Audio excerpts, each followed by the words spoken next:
Nobody in this group has to be reminded that this country is suffering through its worst drought since the 1950s. And already, the impact of this drought is showing up on the kitchen tables across America. Corn prices have soared. December corn option hitting a new high this week with $8.20 per bushel.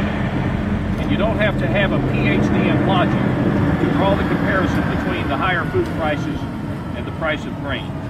Frankly, the Renewable Fuels Standards approved by Congress in 2007 are exacerbating this problem. All Americans, indeed those around the world, are feeling the effects. At a minimum, it is higher food prices. For cattlemen, poultry farmers, and integrated food companies throughout the country, it will cost jobs, and lots of them.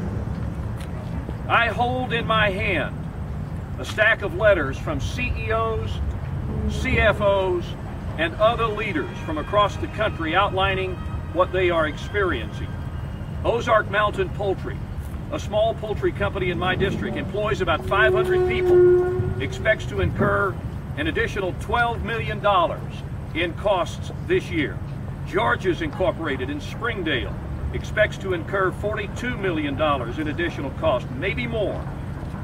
The additional cost to Simmons Foods in Siloam Springs, another company in my district, will be north of $43 million.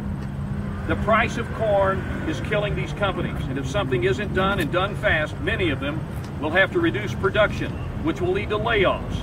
But the impact won't be limited to their employees. More than 26,500 people in my district, 88,000 in Arkansas, rely on the poultry industry alone for employment, and this will affect them.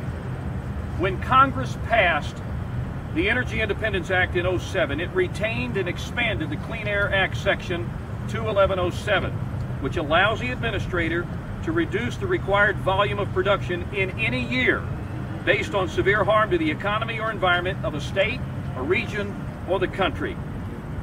That provision was written for conditions like the one we experience today.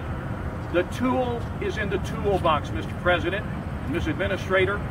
It is time you use the tool and bring much needed relief to this sector of our economy. And I thank you for your kind attention today.